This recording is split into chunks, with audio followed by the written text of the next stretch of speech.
All right, hello everyone, and peace of Christ to all of you. I decided to go earlier so people who they are living in Far East they can join us. Uh, our topic today is, do Allah need us? You know, the Muslims, because they are disconnected with their cult, they have a very funny questions, and their questions is always like accompany with the funny answers. This is a Muslim website. It says, if Allah has no needs, no wants or needs, why do anything? Why do anything? Uh, Not sure what he meant. Maybe he's saying why we need to do anything for him. So when a Muslim he decide to think and he uses a brain, the second you do that is the same second you find yourself in trouble. Please invite your friends and tell everyone that we are live on air. Actually, I did not tell people on Instagram that we are live.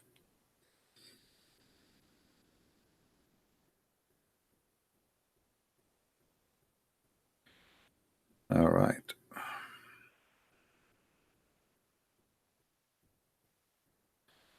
Let us tell them.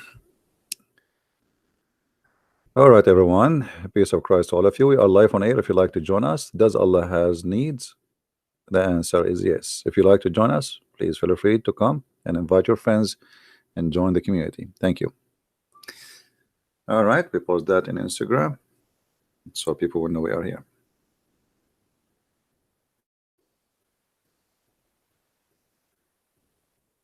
So does Allah really have needs, or he don't have needs? Now, if you ask any Muslim, he would say, sure, Allah doesn't have needs. I mean, what are you talking about? This is Allah. Allah has no needs. The fact, Allah is a needy God. Not only he has needs, he himself is not exist without the needs. And we will talk about some of those needs. Let us say the most important ones and the most funny ones.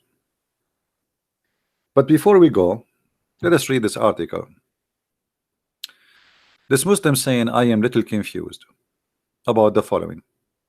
We know that Allah does not want or need our worship. But yet in the Quran he says, O mankind, it is you who stand in need of Allah, but Allah rich. You see, when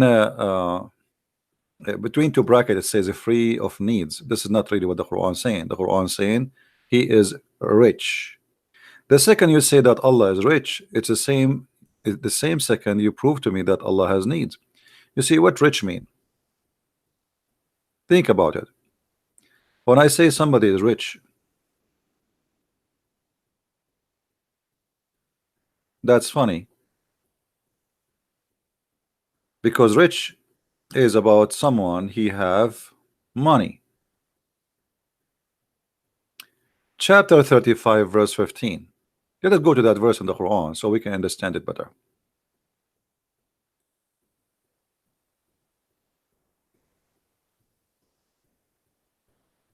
All right, verse number 15.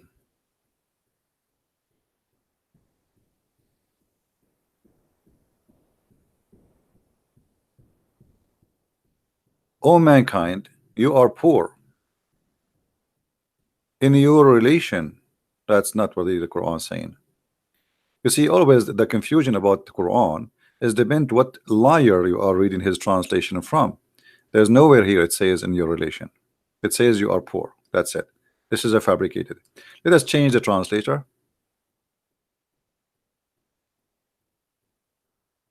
Let us go another liar, Yusuf Ali. Look here, the word in relation is gone, and this is funny, right? I mean, if it's not there, why it was there anyway in the other translator? Oh, you men. It doesn't say oh you men too. This is another donkey. It says oh you people. It is ye that have need of Allah, but Allah is the one free of all wants, worthy of all praise. This is a false translation too. It doesn't say, "O you men," it says, "O people," and it doesn't say, "It is ye that have needs." It says, "You are the one uh, who is poor." I mean, I don't know how I can find any accurate translation for this stupid Quran.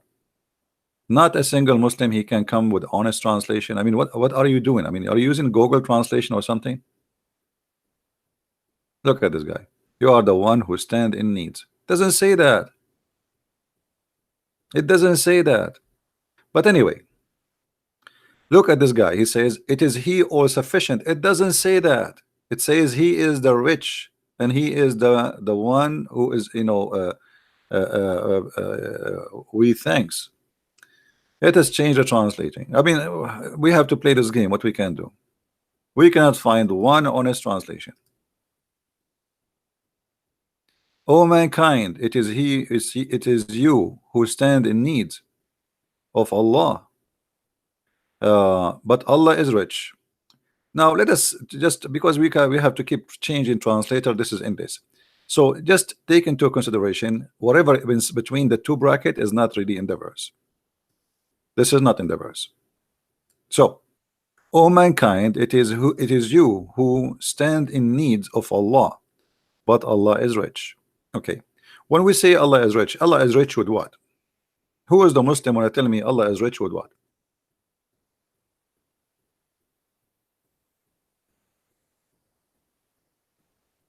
Anyone knows? Allah is rich with what? When I say I am rich,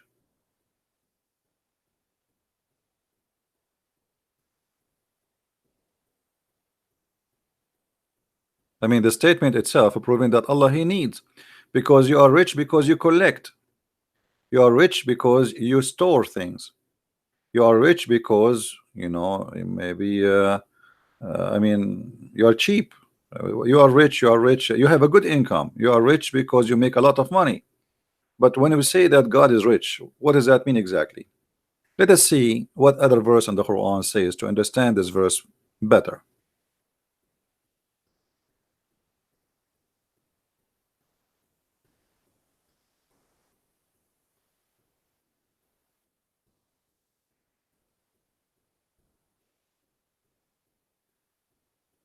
Chapter 5, verse number 64.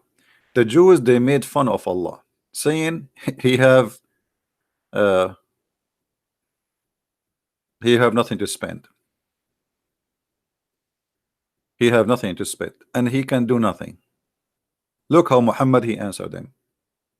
The Jews say Allah hands is fettered.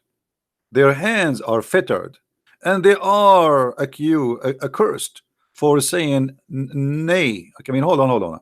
So somebody is saying, look at this God. This God, he's saying, okay, the Jews, they say my hand is holding, they cannot spend, they cannot provide anything. I'm no one. It is their hand who is not spending. What is that?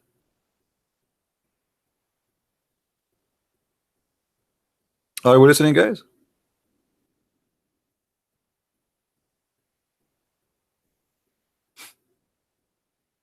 Change the translator just for you know, for fun.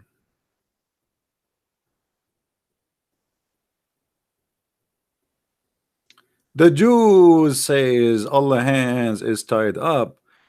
Be their hands tied up, and they are accursed. What is that? It's like two women from all generations. They are fighting over the rope for the laundry. Your laundry rope is not good. My laundry rope is longer. What is that? This is God? The Jews, they accuse Allah that he can do nothing. Prove to them that he can do, not by saying, no, your hand is okay, you are God, do something. Show them that your hand is not tied up. You know what I mean? You are God, do something. I mean, what this verse for? This is the respond? A verse? Okay, thank you. Now let us show you that Allah he had needs. The Jews, when they say that about Allah, they have all the right to say so.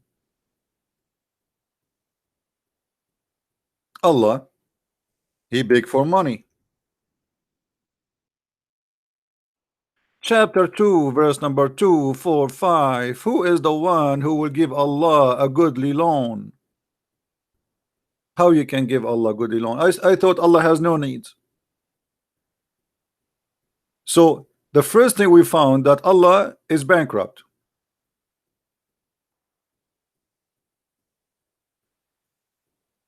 Allah is what? Is bankrupt. Who wanna give a Christian prince a good loan? Well, the Christian prince is a human. Allah is God. Why God he need a loan? And what the loan we are talking about is money.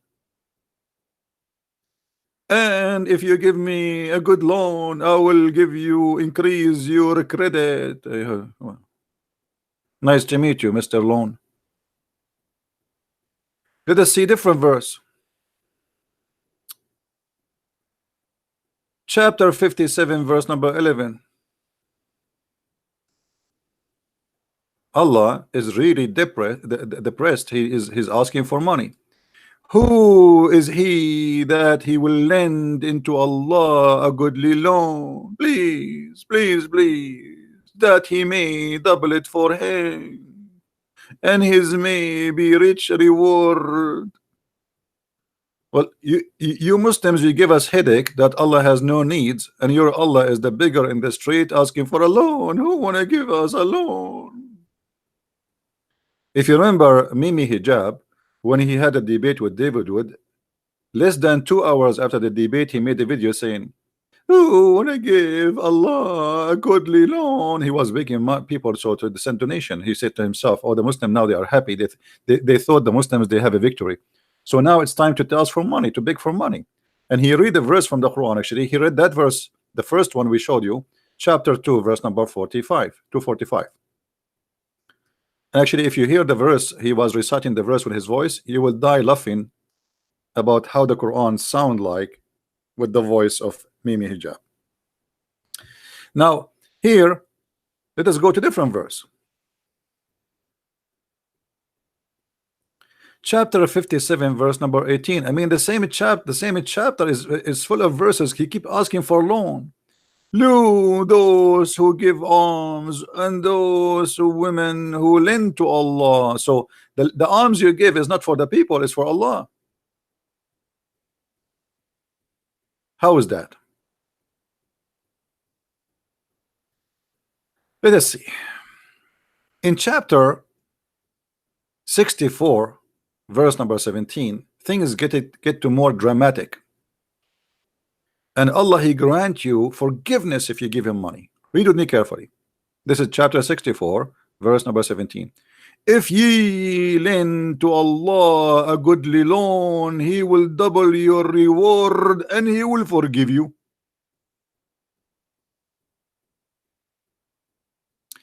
Now we have a brother.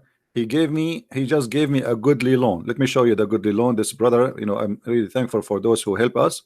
But here, our brother here, he gave me a goodly loan of $20.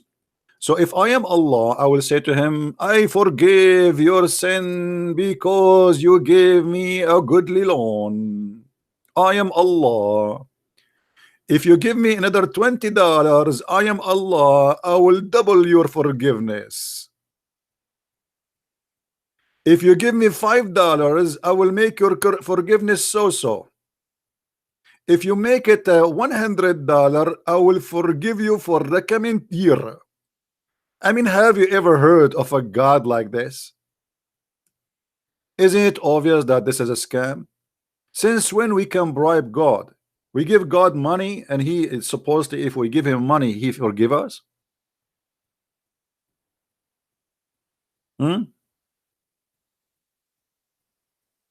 What is that?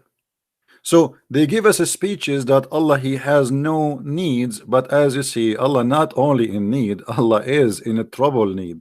This guy, he is suffering from badly bankruptcy mentality. He think he is homeless. Now here you need to ask yourself, the money is going to go to who? It's going to go to the pocket of Muhammad. But Muhammad, he claimed that he is not the one. I mean, this is for Allah. Come on, you're not giving it to me, you're giving it to Allah. I mean, I'm just a pocket of Allah. So one of the needs proven in the Quran that Allah have needs is money. And yes, the Jews did not lie when they say that the hands of Allah are tied up. They are tied up in many ways. So number one, Allah has no money to the point he beg for money. Number two, Allah has no miracles, which means he have no ability. I will give you an example.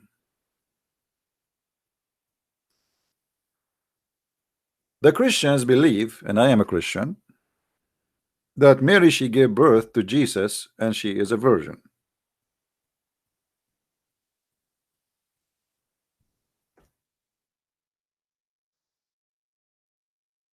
The God of Islam, he said, how he can have a son if you don't have a girlfriend? How he can have a son if you don't have a girlfriend? Chapter 6, verse number 101. The originator of the heaven and the earth, how can he have a child when he has no girlfriend? That verse actually fit perfectly with me. Christian Prince, how can he have a child when he has no girlfriend? So how you say to Allah, you say to us that Allah has no needs, but he is speaking about his bad luck, that he cannot have a son unless he have a girlfriend. So that proving that the Jews, when they say that the hands of Allah is tied up, it's true. It is tied up. Why? Because as you see, Allah cannot do anything without help of somebody else. In this case, he need a woman who have a female gender private part, and then after he had sex with her, maybe she will give him a baby.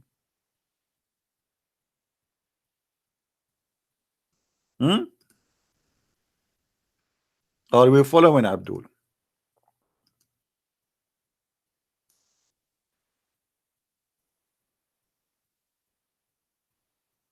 Allah in needs of a female in order to accomplish what the God of the Christian can accomplish without a female.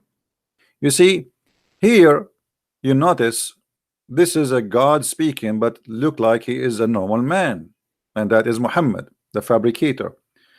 For God is almighty, he do not need a female to have what he want to have. He do not need anyone to accomplish anything. So how you say to us that Allah is all rich and he do not need anything, but we find that his richness is stupid and it's a lie. He beg for money all over the Quran, and then he cannot have a son without having a girlfriend. What else? The God of Islam, he cannot punish us.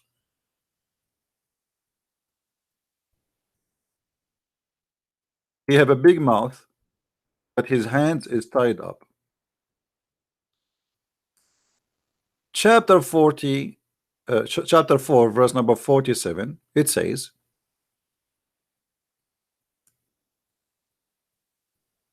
"O Christians and Jews, believe in one we send to thee," which means to you, "before we destroy and erase your faces." The translation is not accurate, really. It says here, "Before we erase your faces, and we will make her upside down," which means your nose will go inside your head, your eyes will be gone, and your mouth will be tied up by stitches, like the same as you see in a horror movie. "And or we curse them the same as we curse those who they are broken the Saturday." Now here, some people they might say, "Oh, this doesn't say that. I mean, this is your Christian Prince interpretation." So let us see one of the biggest Abdul interpretation. Abdul knew better. You know that. Who knows better than the Abdul? Nobody. They are my favorite. Chapter 4, verse number Okay. Read carefully with me, Abdul. Your God, Allah, is badly in he is we should send him to the body shop. I think he have an accident. Look at this, because this is a statement said by somebody. Obviously he have a bad accident and he lost his mind. Oh, you have given the scriptures, which mean the Christian and the Jews, believe in what we have revealed, the Quran, confirming that what is with you. How the Muslim they say to us that the Bible is corrupt, and the Bible, the verse here says confirming what is with you. Let it go, let it go. Of the Torah, what Torah? It says the people of the book. It's mean Christian and Jews only, not only Jews. Uh, we obliterate faces, erasing the eyes, the noses, and the eyebrows in them, and turn them inside out and make them like naps of the neck of a flat plate.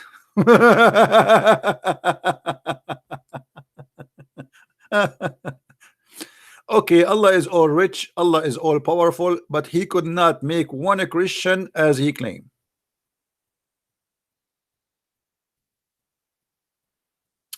Let me help you. What does that mean exactly? You know I'm very good in art, right? I mean, all of you know already. Many very well-known artists, they used to come and learn from me art. And I am humbly, I teach them for free. I mean, I cannot charge people for that. I believe every citizen have the right to learn how to draw. So let us see. You are a human being. Okay.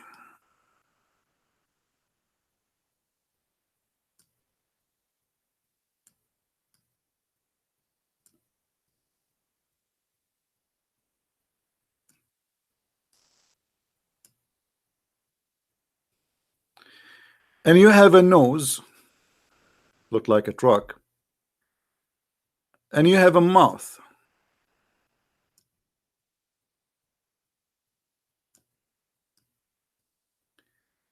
and you have ears, and this is your hair, in case you don't like the style of brother Sam Shamoun. Allah,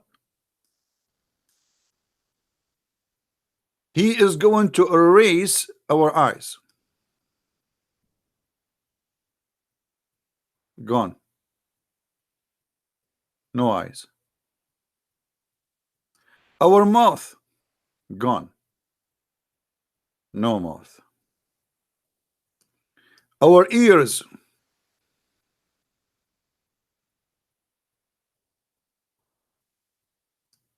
and don't forget our nose will be gone too, and will be facing the inside, not outside out. So it's going to be like this. This is how Allah will make your nose after the adjust. Your nose will go like this inside your head.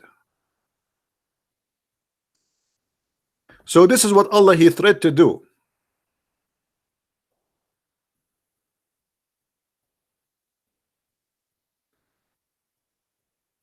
It was just a stupid talk. If Allah is a true God, why he did not do what he said? Especially he's saying, I will do the same as he did to the people of the one who broke the Sabbath. You remember the Quran says Allah he made the Jews pigs and monkeys. So this is not about judgment day, this is now, because already he made the Jews supposedly pigs and monkeys, which is stupid story. I mean, who in the world want to believe in such a garbage? So Allah, he have a need here, and the need is to scare the hell of you so you can believe in him. But obviously, because he is weak, he cannot do what he claimed to do. So he needed to scare you. He needed to make you worry. He needed to make you think about it. Okay, if I don't believe in Allah now, I will wake up in the morning, I find my teeth is gone, my mouth is blocked, my nose is upside down inside my head, my eyes is gone, my ears is flattened, and my face, oh, I forgot to tell you, he said he will make your face like a flattened plate. So let us make it like a flattened plate. Your face will turn like this. like a dish, empty. That's it. There's nothing there. Do you see? It says like a flattened plate. Hmm? He will make them like naps of the necks, a flat plate.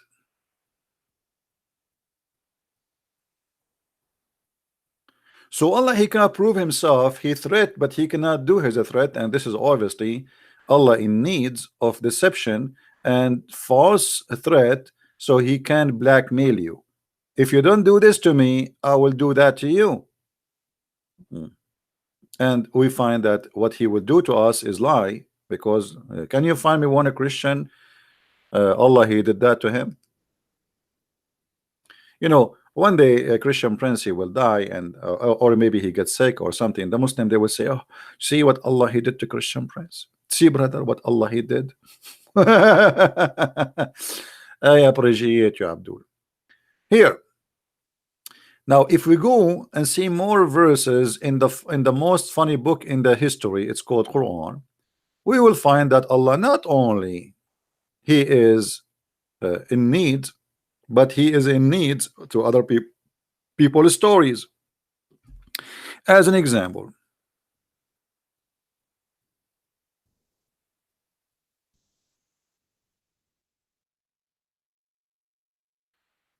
chapter 18, verse number 22.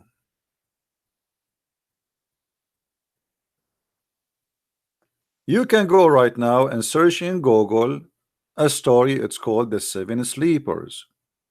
This is a fiction story. Some Christian believe in it, but it's false story. It's not true. It's a fiction story about 7 youth who they've been discriminated, or let us say persecuted, so they hide from the king in a cave, and they slept there for more than 300 years. The Quran copied a story which is a fiction story and put it in the Quran, claiming that Allah said that story. But this is story, we know the writer, we know the author, we know it's written, we know what language is written in, and this is nothing but a fiction story. And Muhammad, he is in need, which means Allah, he is in need of a fabricated story to make a story of it. But look here how funny Allah is.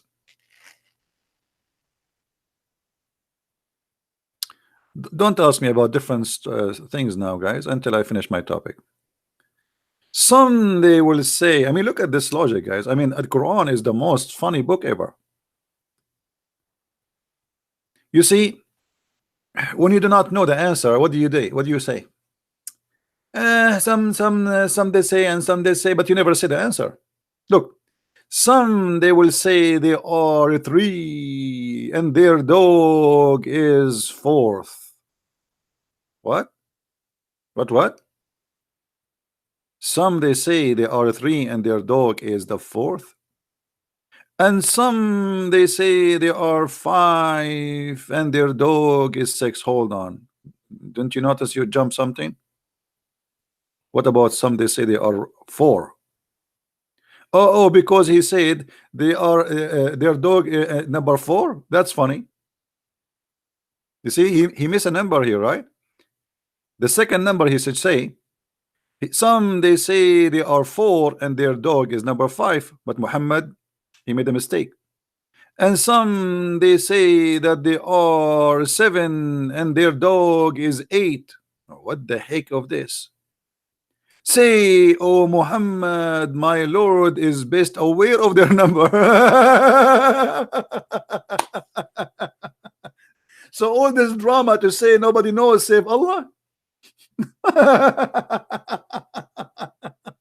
What about you tell us the number? Some they say they are 2 and their dog is number 3.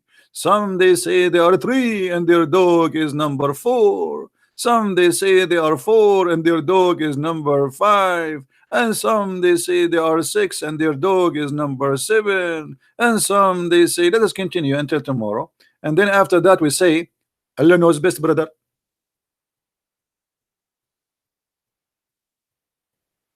Muhammad is not sure really what is the number exactly, and he had to come with such a stupid statement to say, because they ask him how many they are. How many they are, Muhammad? So what is the answer? What is the answer?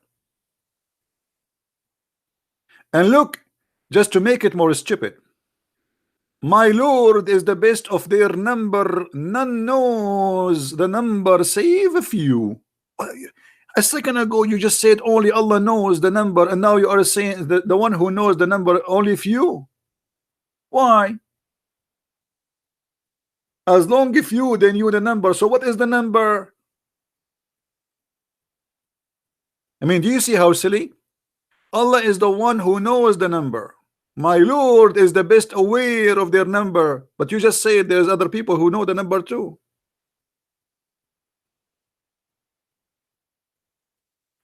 So Allah in needs of his stories, and he need to know the numbers. And the only way to avoid answering the numbers is to say Allah knows best about their numbers, and few people knows, like Christian friends. And the same story goes in any, I mean, the same chapter, if you want, you can find tons of verses which is funny and stupid. Like, what if we go and see, just to scroll down a little bit in the Quran, and you will see how funny this book is. uh, as an example here, the story of Adam, and how Allah he ordered the angels to prostrate to Adam. I mean, what a funny story. He copied from those who they are called Serbian. A group of them, they believe in that.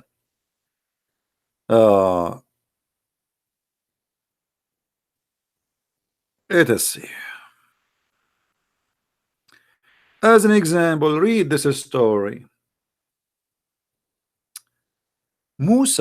Prophet Musa's, once he was praying, a guy he came to him and he said to him, if there is anyone know the truth about God more than you? Musa said, no, I'm the best. Allah immediately he gave a call to Musa. He says, Musa, you are wrong. There's a guy, his name is Al-Khudr, which means the green. Anyone knows why his name is the green? Who remember why his name is the green? Anyone remember? Let us see how many of you is studying carefully.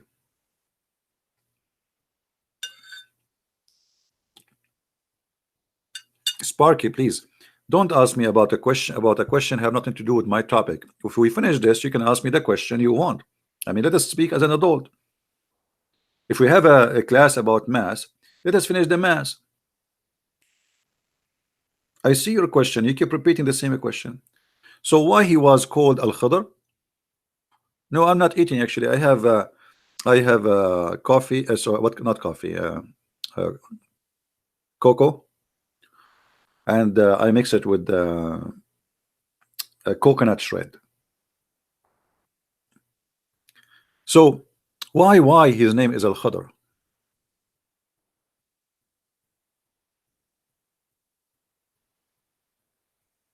His bum grows grass. No, if he Al-Khadr, his name is like that because he drank from the fountains of youth. The same, the one you saw in the movie, the Pirate of the Caribbean. It's exactly the same story. There is a fountain of youth, and the Muslim they believe in that. And this guy Al-Khadr, he drank from it. This is why they called him Mr. Green, because he drank from the fountain of youth. If he sit in a grass which is dry, the grass under his ass will turn into green. All right. Now, maybe a Muslim he might say Christian Prince is lying. Brother, he is lying. Brother, he is lying. Let us see.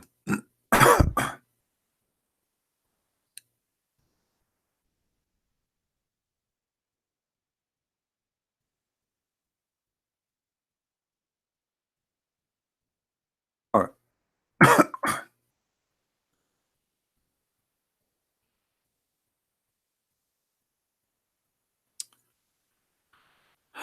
I'm trying to find you a story.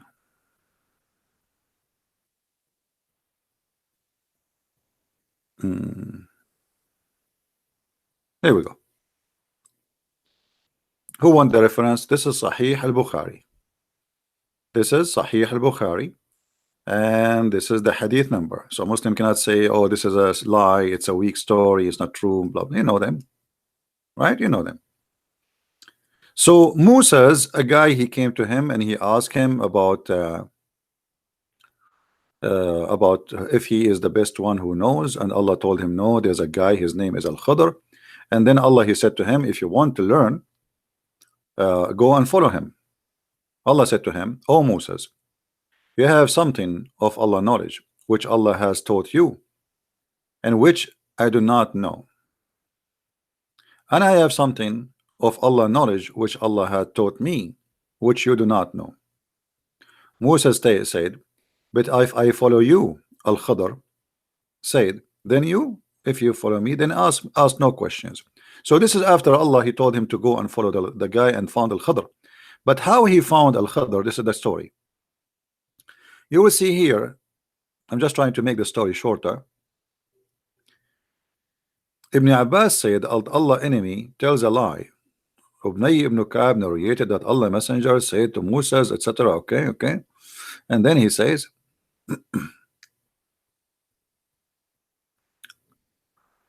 who is the most learned person among the people? Moses replied, I am the most learned. Allah then admonished Moses, and he said to him, don't say that you are the most knowledgeable person about me. There's a guy who learned more than you. Yes, one of our slaves at the junctions of the two seas is more learned than you. Allah saying that. Moses said, oh my Allah, how I can meet him? Allah said, take a fish. Brother and sister, Allah said, after Moses asked him, how I can meet the fifth person who is very learned? Allah said to him, take a fish with you in a basket, and whenever the fish lost, follow it, and it will find him in that place. What? How we can find Al-Khadr is not there's no map, there's no GPS. No. Allah is more high tech. Take a fish with you. Take what? Take a fish. And by the way, it's not a fish, it's a whale. But anyway, and suppose it's a dead one. So take a fish with you. It's a dead fish. So how you can lose the fish? Later you will see. So take a fish with you, brother, in the basket, and whenever the fish is lost, follow it. How you can follow the fish? It's dead. Which means you will follow him and the fish will lead you to his place. So Musa set out along with his attendant Yeshua ibn Nun. Even the servant, his name Yeshua ibn Nun. Nun, if you remember, Nun is the name of the whale. Nun is a whale. And it's a whale, the Aramaic language, it's a whale, Nun. And they carried with them a fish till they reached a rock and rested there. Moses put his head down and slept. Sufyan, the sub-narrator, said, somebody other than Omar said that at the rock there was a water spring called Al-Hayat. What Al-Hayat mean? The life. There's a spring, it's called the spring of life. It's a water spring, the water of life. And none come and touch it, on touch with that water, but become alive. Now, by the way, this is a true story, because I myself I died many times. This is a true story, by the way. A brother and sister, I know a very authentic story about a person. He died many times. His name is the Christian Prince. And each time he died, they put the water of life on the top of him, and he come back to life, and may Allah curse him.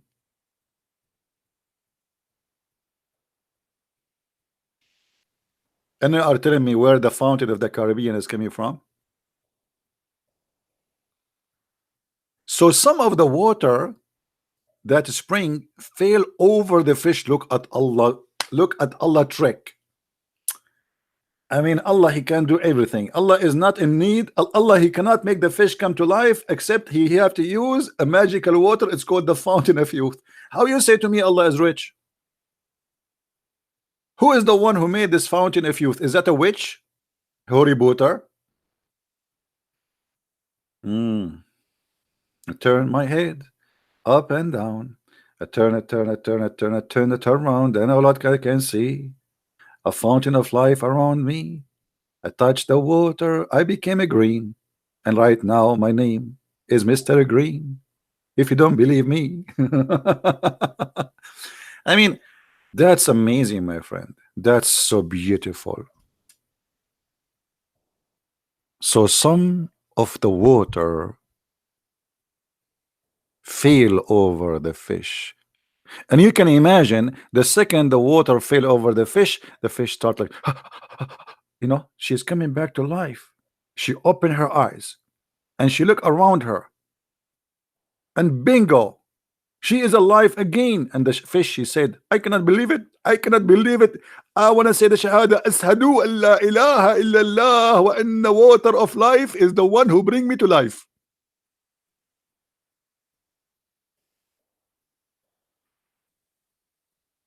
Here we noticed that Allah, not only He is a fairy tale stories teller, but He cannot even resurrect people to life unless He use a fiction water. If you touch it, just by touching it, I mean, you do not need God, you do not need to believe in God. If you, even if you are an atheist like Job Steve, some they say is a Christian, some they say, let us say who is an atheist. If he die, so we put some water of the fountain of life in the top of him, and then he will become alive. Who need to go and see doctors or hospitals? And then the fish, my friend, the fish, after the fish run from the basket, entered into the sea. Hold on. So it happened, looked like it happened that the spring of water is in the balcony of the sea. Let me draw it for you again. I know you like my drawing, don't you? I mean, come on, we have to be honest here. Don't you like my drawing? I have no choice but to draw it. So now we have, thank you guys for those who they are making donation. We appreciate your support. So now we have here is the ocean. Let us make the ocean blue. Oh mommy, oh mommy blue, Islam is so blue. Oh mommy. So this is the beach, and this is the ocean.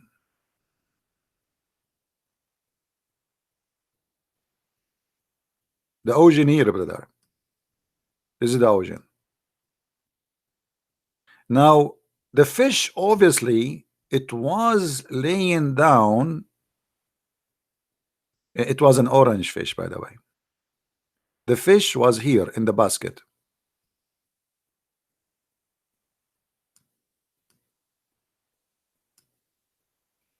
And then here there is the fountain of youth. We will make it a green because, as you see, if it touch you, make you alive, and even the grass became a green.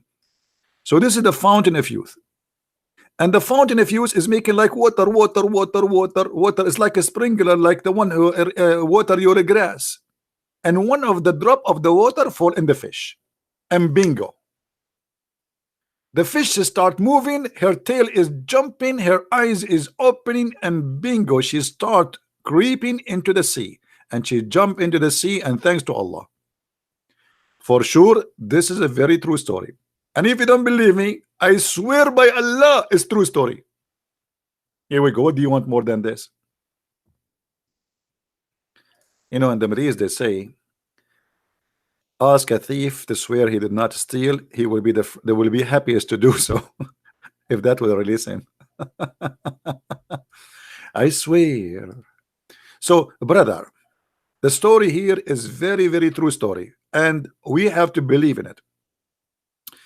Then Yeshua bin Nun, the servant, and and the Musas, they wake up in the morning and they keep going, and then when they want to sit to eat, he asked him to bring the fish. But Musa, I thought he should not eat the fish. The fish should lose. Why you are eating the fish, you idiot? They did not find the fish. All right. So they came back, retracting their steps, and then they found in the sea the way of the fish. Looking like a tunnel. Brothers and sisters, this is a very true story. To make it simple for you, for those who they are not smart, because as you know, we are the Arab, we are the smartest in the world. You know, this is why Shakespeare, his real name is Shakespeare. I mean, we have to be realistic here. So when the fish jump, forgive me, I have to draw again. I cannot stop my hobby. So the fish jump in the sea. This is the sea. Okay. See. Okay, this is the sea. And should I drink the whole sea for you? I mean, come on. Okay, come next week until I finish making the whole thing blue. I mean, so this is the sea. And now, according to the story, when the fish, she jumped in the sea, she made a line, a highway, like a tunnel. And she was moving, swimming, and bingo, she stopped here. Why here?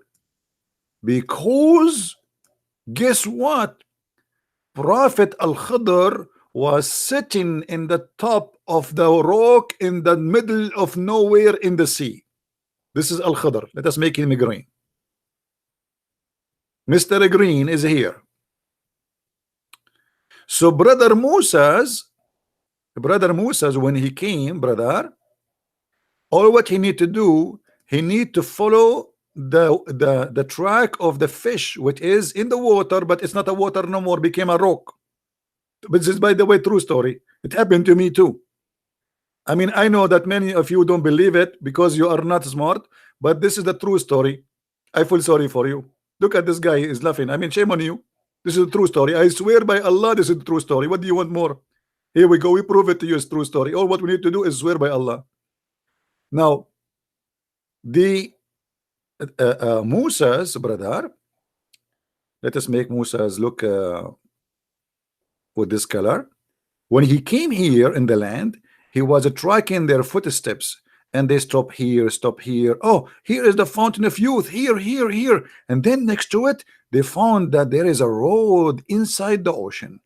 Inside the ocean, which means in the top of the water, there's a road. Alhamdulillah. And then they keep walking, take a sleep, take a nap, walking. It's a long way. It's like in something in the beach. It's really far away in the ocean. They keep walking, sleep, walking, eating, pooping. You know, now he's doing poo-poo. Okay, now he's trying to fish some fish from the ocean because they are hungry. Now here Musa is texting his girlfriend.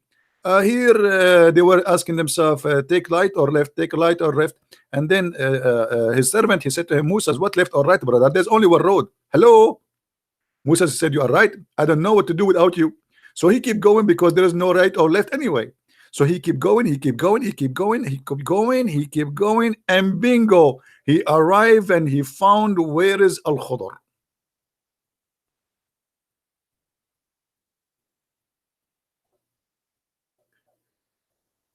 And you are telling me that Allah has no needs? Allah needs in such a stupid story to make himself Allah.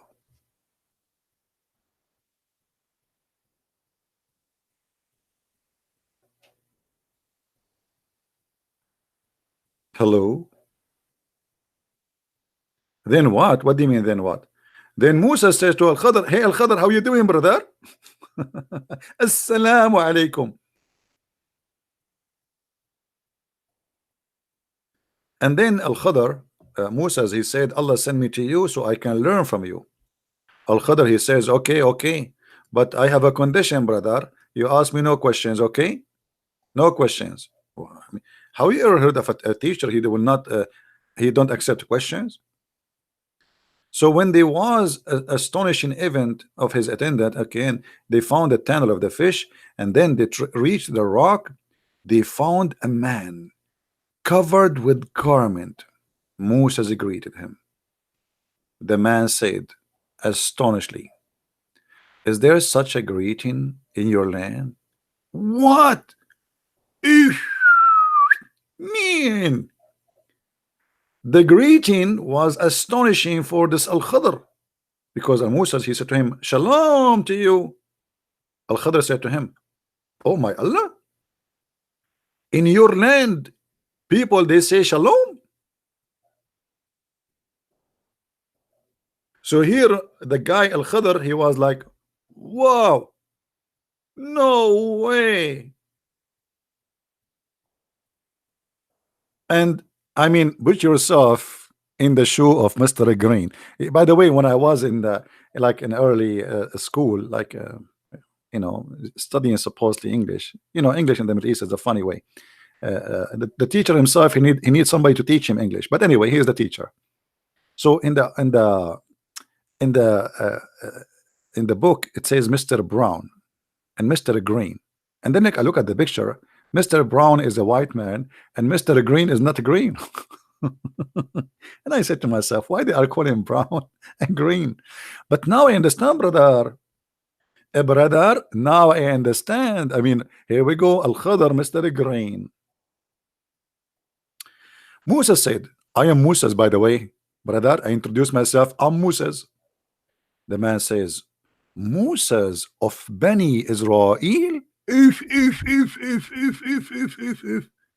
The name of Moses was so famous all the way to Al-Khadr. He heard about him. He is in the middle of the ocean, nobody around him. But are you Moses? Oh, you Moses from the children of Israel? Moses said, yes, and added, may I follow you so you teach me something of the knowledge which have you been taught? And here chapter 18 verse number 66. Al-Khadr humbly he said, O Moses, you have something Allah taught you I do not know, and I have something Allah taught me and I do not know. But already Allah, he says that Al-Khadr is more knowledgeable, but this guy is being doing taqiyya now. So he said to him, Moses, but I will follow you. Al-Khadr said, then if you follow me, ask no questions about anything until I myself speak to you concerning it. Chapter 18 verse number 70.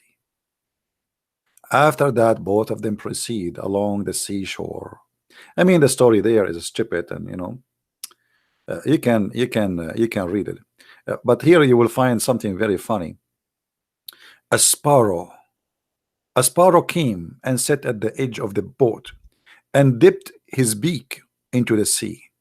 Al-Khadr said to Moses, my knowledge and your knowledge, all creation knowledge, compared to Allah knowledge, is not more than the water taken by that sparrow. And then Moses was started by the Al-Khadr action of taking an adze and scalding the boat. Look at this guy. Al-Khadr, he took a boat, and now he took like a sharp knife, or you know, and he started digging a hole in the boat. Moses, he could not believe it. They are going in the boat with people. You know, there's people who they are like and here you notice the story. I mean, how they found the boat. I mean, suddenly he was in a rock in the middle of the sea, and suddenly there's a boat and there's people. Ask no questions. And then he started digging in the boat. Moses, he could not believe it. What are you doing, man? You are making a hole in the boat. We will drown. Moses, Khadr said to him, I said to you, ask no questions. And later Al-Khadr told him why. Because there is a pirate is going to come and if he see that there's a hole in the boat, he will not take it. Oof, oof, oof, oof, oof, oof. But now we will die. He will not take it. That means it's not usable. So what the point now? We will die. We are going to drown. I mean, the wisdom is beyond imagination. Anyway, I will leave the link for you in the chat, so you can read it by yourself, because the story is will become more hilarious. We need to focus a little bit more in the topic. So as you see, Allah have no needs, but yet He is copying stupid stories, fiction stories from all generations, exist long before Islam.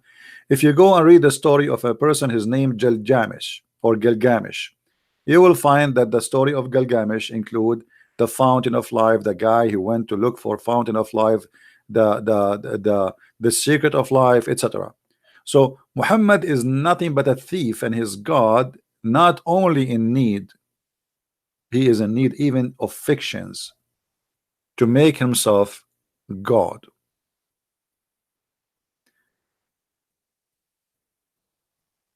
What about the story of Zulqarnain, where the sun set in the murky water?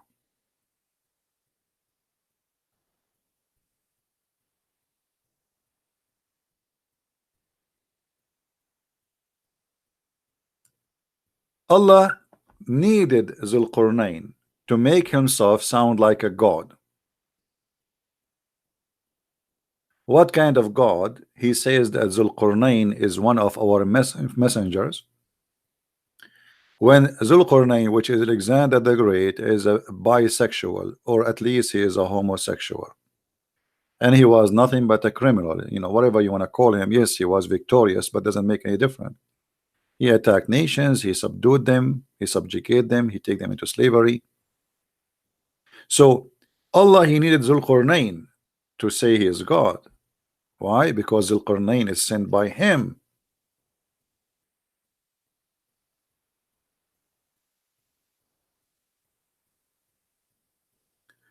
And then we found that Allah, he is in needs to go to school. Allah in the Quran, he says Zulqarnain, he follow a highway, a road, till when he reached the sitting place of the sun. Since when the sun have sitting place? The Muslim, they try to lie to you. They say, oh, this is how Zulqarnain he thought. No, read carefully. Allah is talking. Read carefully. They will ask thee of Zulqarnain, say, I shall recite into you remembrance of him. Who's talking? Allah. Lo, we made a strong in the land and gave him into everything a road. So Allah blessed him, and he followed a road which Allah he gave him till he reached the sitting place of the sun. So Allah is acknowledging now there's a place where the sun set, and then he says, and he found it, the sun sitting in the murky water. The Muslim, they try to lie to you and says this is how it appeared to Zulqarnain. That's easy to get them busted with, because Muhammad, as usual, he cannot keep his mouth shut. So Muhammad, he said, narrated by Abu Dharr, he said, I was sitting behind the messenger of Allah, SAWFMOOOWS, Mercedes-Benz, who was riding a donkey while the sun setting. He asked, do you know where this is set?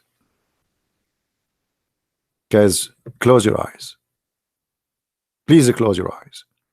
Imagine you are behind the Prophet of Allah. I'm so glad I am not in the front of him. Behind is more safe and secure.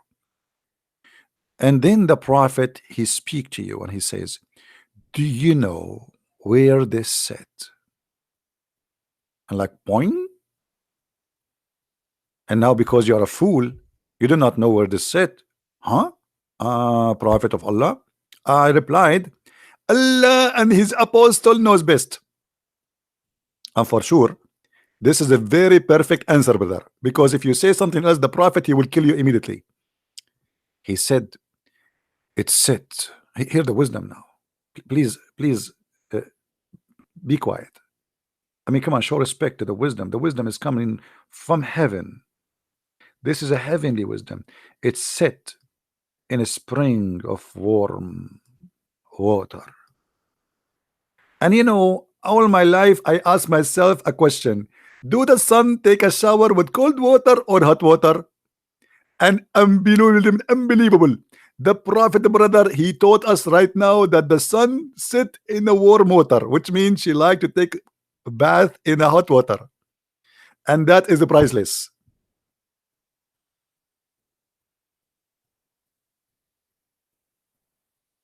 So Allah, he claimed that he taught Muhammad a knowledge, proving his story in the Quran in chapter 18 about Zulqarnain. Yet he is believing that the sun set in the murky water, as many generations long before Islam they used to believe in such a garbage.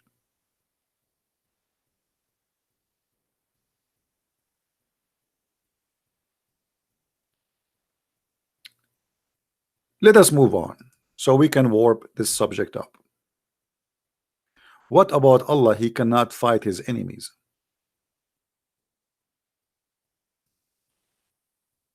Allah cannot kill anyone. Chapter 9 verse number 14, it says, kill them and Allah will punish them by your hands. If Allah is all God Almighty and he can kill, why he need to say kill them, Allah punish them by your hands? What happened to his hands?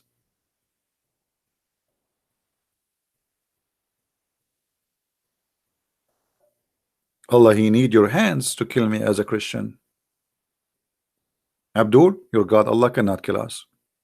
He need you to kill us, for he is not Almighty God. This is Muhammad fabricating a verse saying Allah, he said that. Well, Allah, if you don't want that, I mean, he don't want us to be exist. He just, don't you Muslim, you say if Allah wants something to happen, he say be, and it was. So Allah, he cannot kill unless he used some fool to kill. Even we hear ISIS and Al-Qaeda repeating a verse.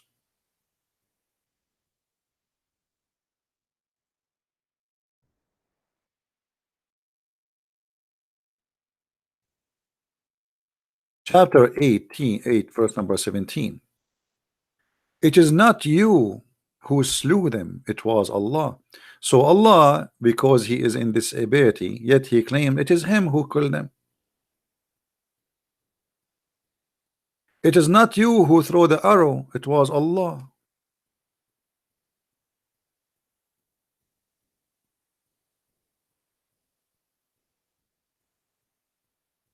Allah is a disabled God. He cannot kill. It is not you who throw the arrow, it's Allah who throw the arrow. But all of us, we knew that this is garbage. It is you who go and die to fight for the sake of the stupid God, and then to comfort you that you are not a criminal, he says it's not you who killed them, it's me. So Allah, he is in need for Abduls to do jihad for him. He cannot do it. What else Allah he needs? I'm just trying to you know, show you some of the needs of Allah. What about Allah? He need Muhammad. The Muslims always they say we worship Allah, not Muhammad. But as you see, Allah himself, he worship Muhammad. Hadith, and this is sunnah.com. Let me post the link for you, for those who like to have reference.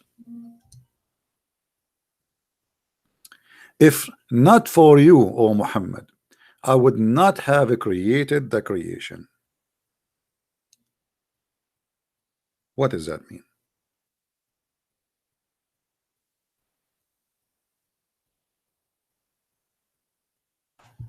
Allah without Muhammad is nothing. Allah without Muhammad is bored. Allah without Muhammad have no desire to live or to create. Allah without Muhammad is not even worthy. Allah without Muhammad will not be known. How we will know Allah if he did not create us? So why Allah he created everything? Because of Muhammad. لولاك لولاك ما خلقت الأفلاك. What do the respected ulama, which mean the scholars of the religion and Sharia, says about this hadith?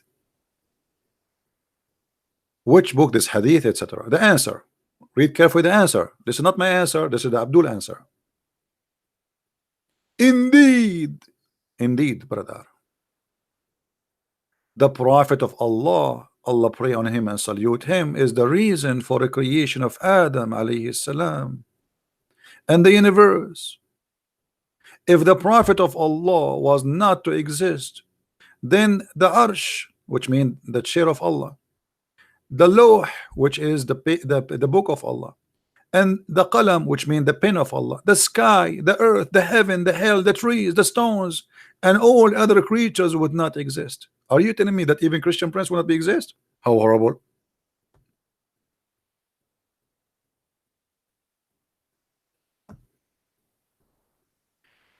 Nothing will be exist if it is not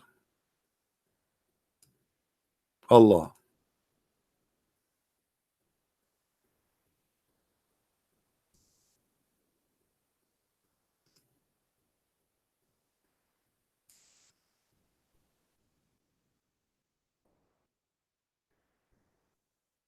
Oh boy, people they text me in the middle of nowhere. Don't text me in Skype if you are watching YouTube, my friend. Let me go out of Skype. It's annoying. So as you see, Allah, He Himself, He need a motivation. What does that mean? I mean, if not Muhammad, Allah created no sky, no earth, no heaven, no hell. Even His chair, Allah will be standing up all the time. Why Allah He? Okay, hold on. Anyone thought about it? Why Allah He have a chair? Why Allah created the chair? When here they say that Allah He created the chair. Kursi is a chair. Arsh is a throne. Kursi is a chair. Why Allah He created the chair for Himself only because of Muhammad? Anyone knows?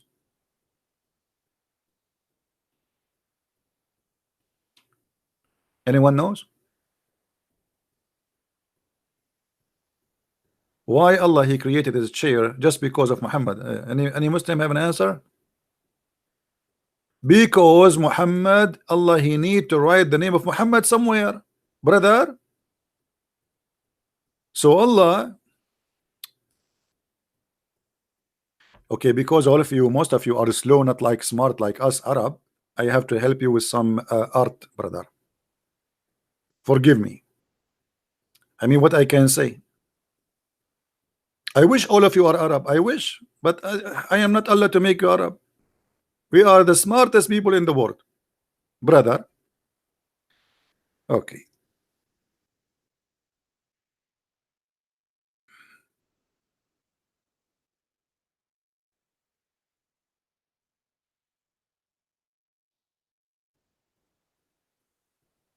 We are trying to find you something.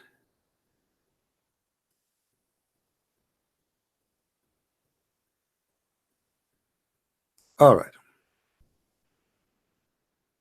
Hey, brother, this is the chair of Allah, brother.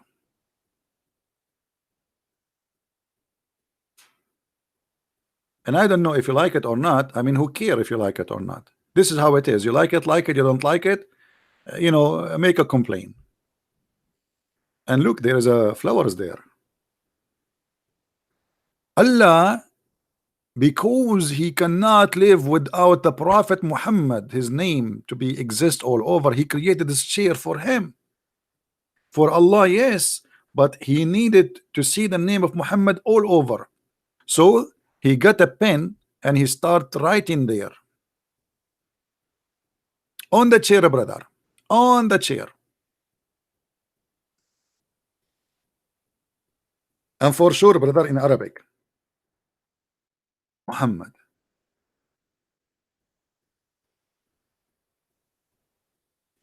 Muhammad.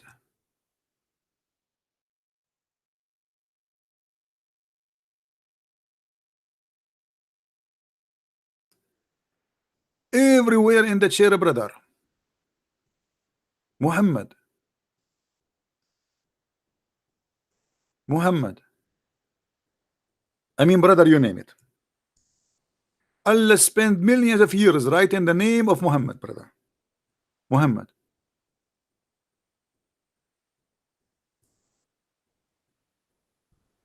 And yet the Muslim, they say to us, we don't worship Muhammad. Obviously, Allah, your God himself, you worship Muhammad. There's no Allah. It's a fabricated name. The whole point is Muhammad. Allah have no authority. He have no throne. The throne, the reason he have a throne because of Muhammad. Allah, please don't sit, because if you sit now, you are sitting over Muhammad, and Muhammad will kill you. Have you ever heard of a stupid cult more than this? And the funny, the Muslim, they say to the Christians, you Christians worship a man. No, we don't worship a man. We worship God who came to us as a man. But you Muslims, you worship a man who is sexually maniac, mentally idiot, stupid in knowledge, mad in behavior, and even his sex has no proof of it, to the point the hadith says that the prophet, he used to imagine himself having sex, but in fact he never did. Oh boy, I would not like that to happen to me.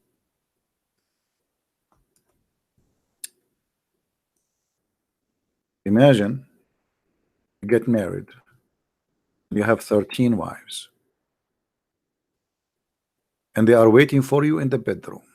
Some of them have panties and some without panties, and they are so excited because you are very handsome, brother. Like Muhammad, Prophet Muhammad was very handsome. Even his underarm was very white. The white supremacist religion. The prophet continued for such a period of time, imagining that he had bang with his wife, but in fact he was not doing that. So what he was doing, Abdul? He was imagining what then? I mean, what happened? I mean, I understand he have no witnesses when he went to the heaven. He have no witnesses when he went to Jerusalem. He have no witnesses for anything. But even sex, there's no witnesses. I never heard of such a thing. I mean, sex with the wife, at least there was a wife there having a witness. Even that, it turned to be false.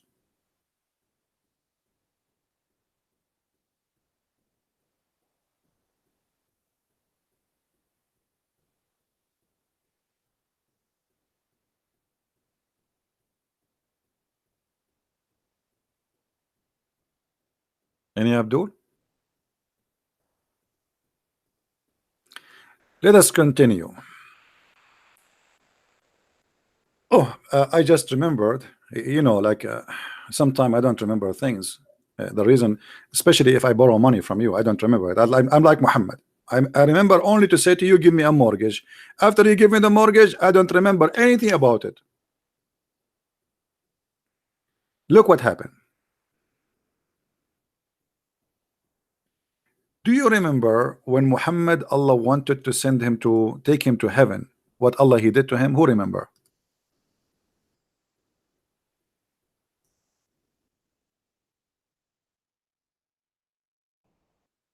Anyone remember? When Allah he wanted to send Muhammad to heaven, what he did to him?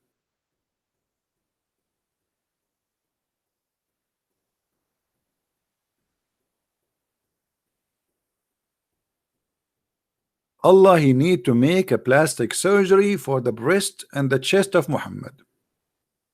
He sent 3 angels, brother. One of them is Jibreel. And then they came to Muhammad and they lay him next beside the well of Zamzam. Zam. It sounds like Chinese sometime. From among them, Jibreel took a charge of him. Jibreel cut out open the part of the body of his body between his throat and the middle of his chest. In different hadith it says all the way to his testicles. And he, brother, took all the material in his chest. the abode and he washed it with Zamzam water. Hold on. Allah want to take Muhammad to heaven. Allah do not need anything. Why Allah need to make a surgery for his prophet in order to take him to heaven? And now he is using water to wash the material. What is the material there? Are you serious? Allah, he used water to wash the material in the chest of the prophet? Are you sure?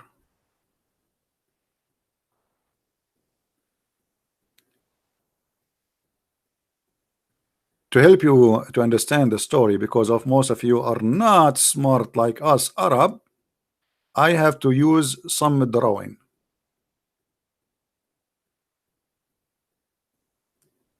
Jibril brother, he come and he have a very big knife with him like ISIS.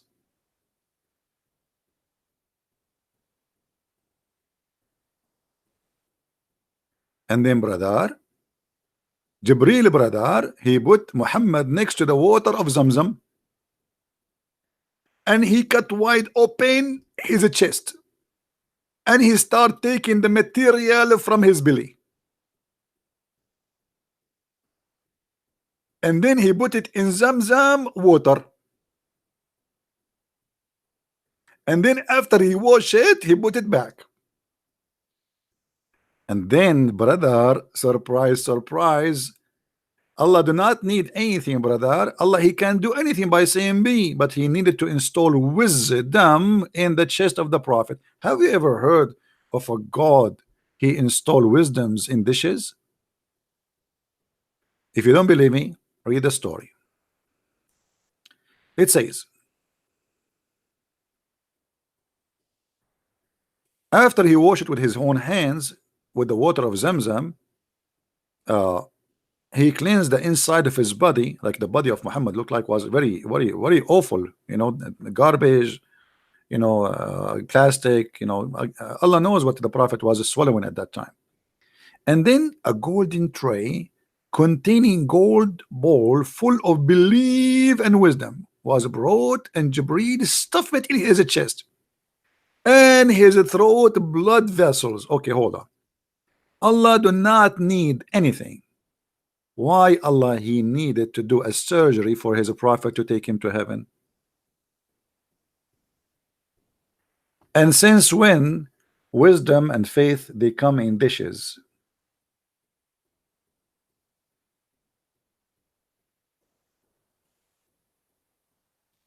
So my friend, when the Muslim they say that Allah is rich, Allah have no needs, we find the stories of the Quran and the Hadith confirming that Allah is really a fiction, stupid God, cannot be exist, and you have to be truly a stupid naive to believe in such a story. How they say to Allah, say to us that Allah, if you want something, he say be is going to be, yet he cannot say to Muhammad, okay, have a clean chest. And what a clean chest mean? I mean, what does that mean? Muhammad was filthy, dirty. What does that mean? Inside him there's a sewage. What exactly they wash inside? I mean, well, this is stupid. And then what? They install a dish of wisdom and faith in his chest. Who is a city when I believe in such a garbage?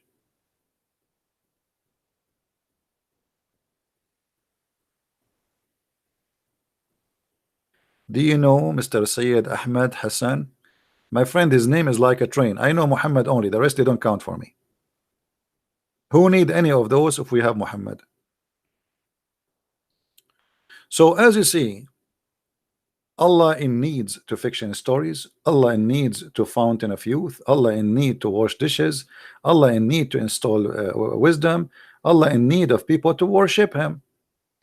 Why Allah he created mankind after all those fiction stupid stories?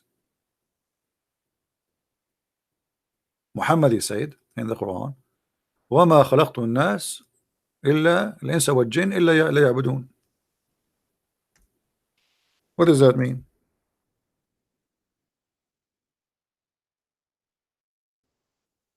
I created not mankind except to worship me. So Allah he need to be worshipped. That's the only reason. Allah, He needed, He's lonely. He created people just for a purpose, to satisfy His needs. I created the jinn and mankind only that they might worship me.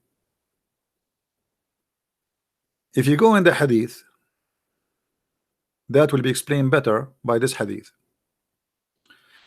The Messenger of Allah said, by the one whose hand in my soul, which means he swear by Allah, were you not to commit sin, Allah would replace you with people who would commit sin and then seek forgiveness from Allah and would forgive them.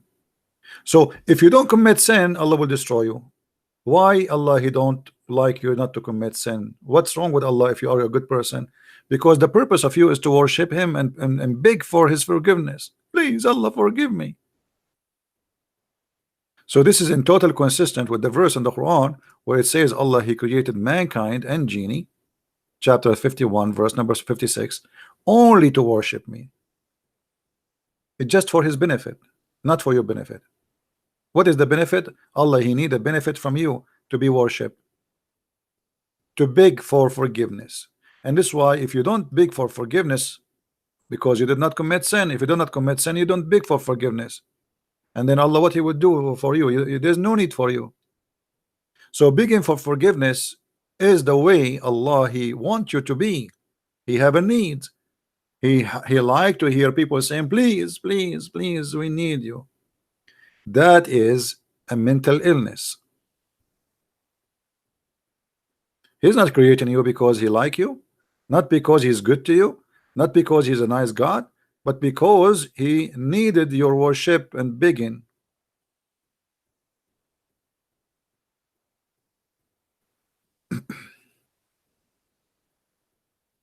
Right? So as you see, Islam failed a little tiny examination. We are here just for a few, I mean, what, an hour, 2 hours? Islam could not stand little tiny examination. Allah not only in need, Allah need money, Allah need army, Allah need fighters. Allah cannot punish us by Himself. He punish you by the hand of the Abdul. Allah He need people who commit sin. And by the way, this is a totally in contradiction with the logic. The Muslims, they say they believe in the story of Noah. What the story of Noah is? Story of Noah, people they commit sin. So why He didn't destroy them then? Oh, they did not ask for forgiveness. Allah have no problem if you commit sin, because He created you. He wanted you to commit sin. This is why we see the story about Adam. If you remember, Muhammad, he claimed that Adam, he commit sin because it was the plan of Allah.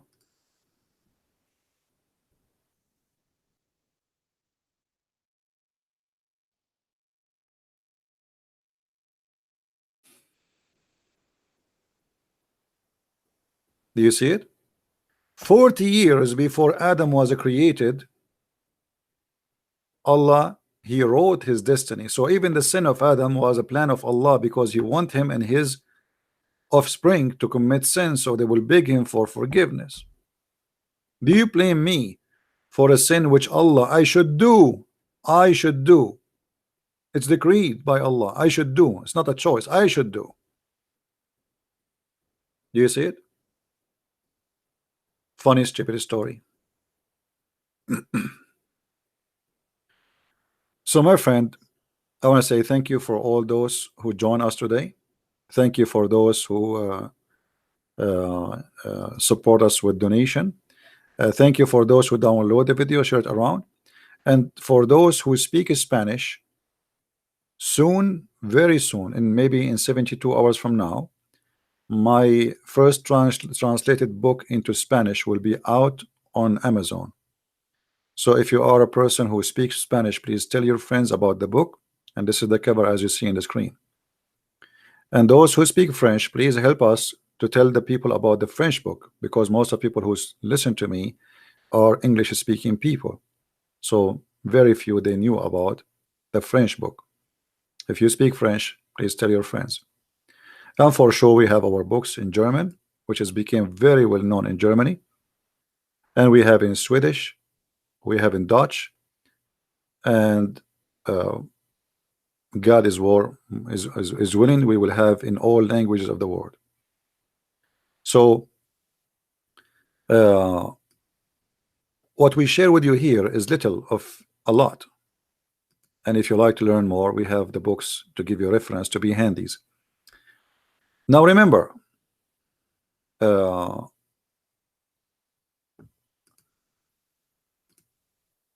best way to learn is to have a good teacher, but a good teacher cannot make you educated unless you are listening and you want really to learn. And no matter how hard he work and no matter how much he try, if you are not willing really to learn, you learn nothing. Somebody said explain, just because he requested, what chapter? Chapter 3 verse number 55, I think he said. What chapter, guys, he was asking? 33, sorry, 3, and he said 55. Just to answer this gentleman, إذ قال الله يا عيسى إني متوفيك ورافعك إلي ومطهرك عن الذين من الذين كفروا وجاعل الذين اتبعوك فوق الذين كفروا إلى يوم القيامة ثم إلي مرجعكم. Here the verse proving to us again the stupidity of the one who made the Quran, because you will notice two things. First of all, the translation is false, because it says, "Oh Jesus, not I am gathering you, I am causing your death, you will die, and then I will take you to heaven." The Muslim translation, they lie, they say, "I'm gathering you." Why? What do you mean gathering you? He was a part, he was pieces. What gathering you? False translation. And then it says, "And I am cleaning thee of those who disbelieve, and I am setting those who follow thee above those who disbelieve until the day of resurrection." And here, that is a big contradiction for the Quran, because that's mean those who follow Jesus, they never been corrupted, and this is a promise made to Jesus in the time of Jesus. So how those who follow Jesus, they will be victorious until the day of resurrection? Yet the Muslim, they say Paul is the one who corrupt the Bible, which means from the beginning the Bible is corrupted. So where is the true followers of Jesus? Where is the true followers of Jesus who will be exist till the day of resurrection? If you say to me the Muslim, that would be funny, because Muhammad came 600 years after Jesus.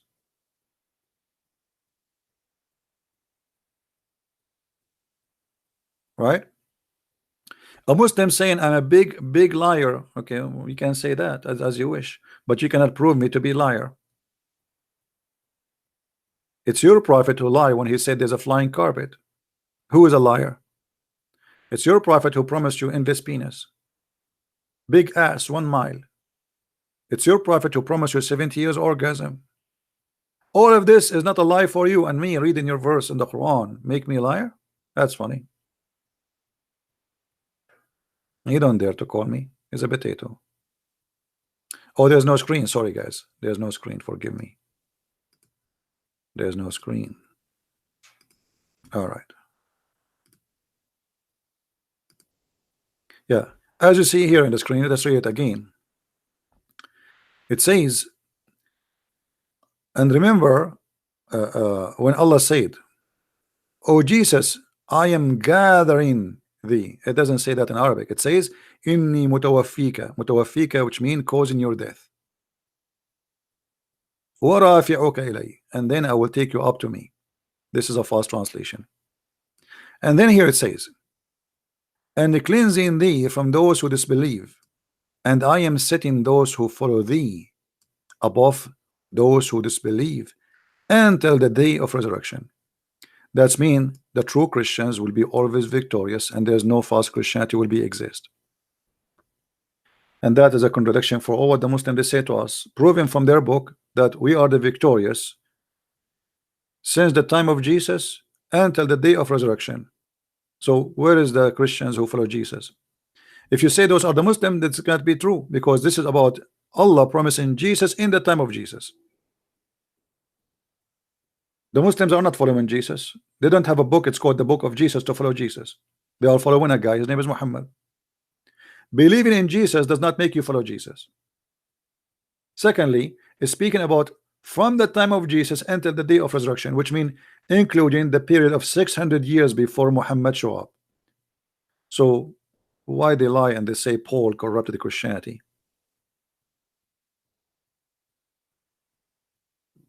Right?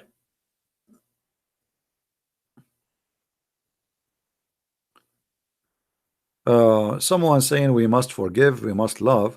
Yes, my friend, we forgive and we love, but we don't love hate, and we don't love the devil, and we don't love Antichrist, and we don't love those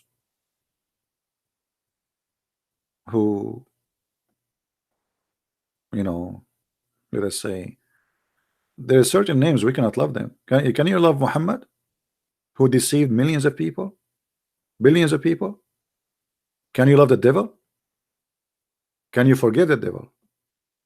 So let us not to take a Christianity quotation out of its meaning. Loving your enemy does not mean having sex with the enemy. It's mean you tell him the truth.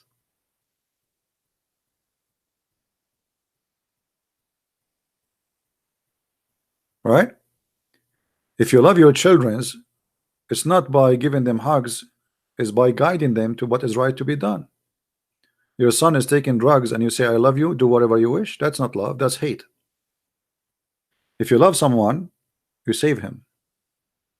You don't lie to him.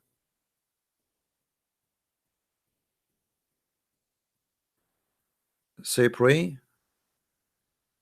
What? Hold on. But Allah says SAWT, pray Jesus according to Shamun. I don't know what they mean.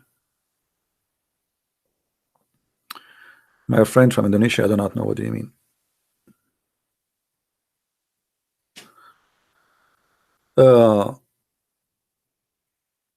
Another question before we go. A person, he asked me that the Muslims in Indonesia, they ask him about the Song of Songs or the Song of Solomon. My friend, it's a song and it's written by a king, not by God. It's a poet written by a king. This is number one. Number two, it's not about women, it's about a city. Number three, Muslims, they used to make fun of the Song of Songs for years and years, and then suddenly there is a guy, his name is Didat, he found that the name of Muhammad in the Song of Songs, and suddenly the Song of Songs became holy. So the Song of Songs was for the Muslims a book of porn, but after one of them claimed that he found the name of Muhammad in the Song of Song, suddenly the Song of Song became holy song, because they are hypocrite and liars.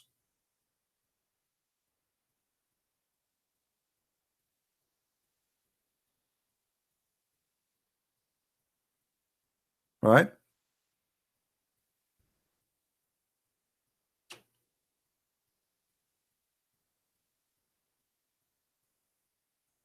Now you do not need to answer this guy who called himself liar. The whole point of him is making you say the name he like you to say.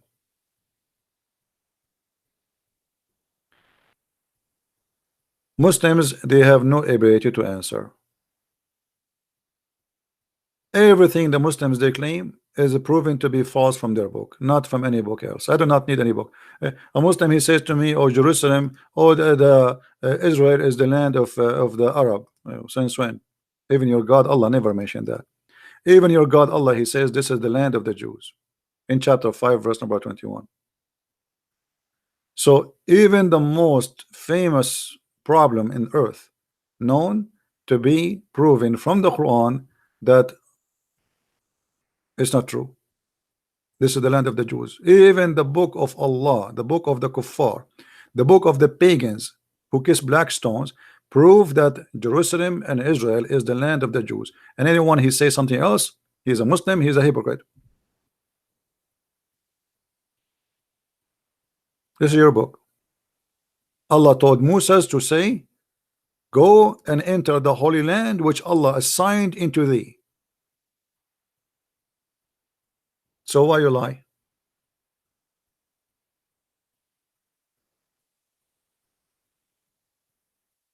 You name it.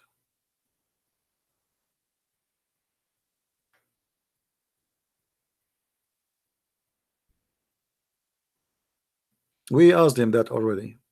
You're a moon god.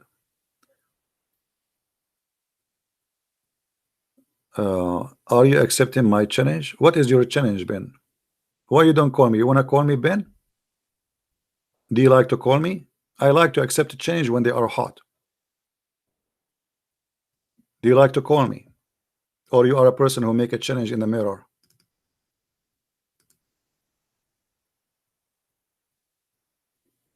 Hmm?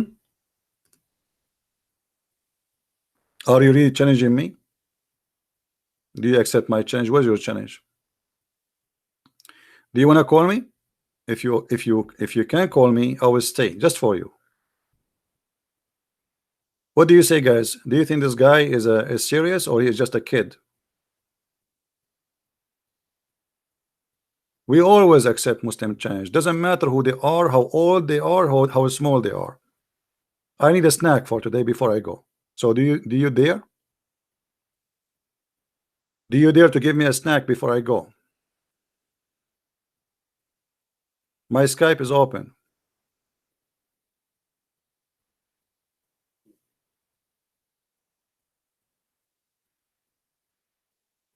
All of us, we need a snack. You are our snack for today. Call me. Be a man.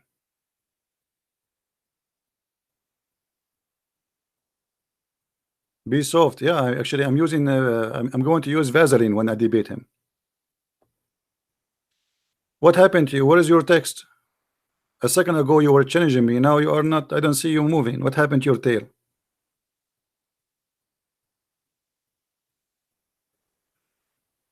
Maybe he said that he was saying to himself, I hope Christian Prince will not notice, so I will go to my girlfriend and see what happened. I told the Christian Prince I challenge you.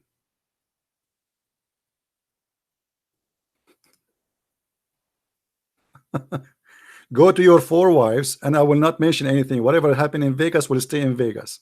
Okay, brother, go to your 4 wives and tell them I challenge Christian Prince, and the coward he ran away from me. Who are you? Don't you see your big scholars? They are running away like cats. I don't even dare to challenge myself. I will lose. Once I debated myself in the mirror, I lost. I was so upset I broke the mirror. So what happened? Even your text is not working. What happened to this guy? He's dead now. He's playing dead. Somebody sprinkled the water from the fountain of youth over him.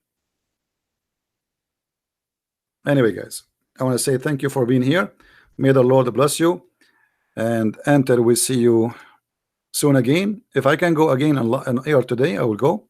If not, I hope by tomorrow, God is willing. And enter, we see you again. Christ is Lord, Islam is false. And thank you very much for being here. Take care. Bye-bye.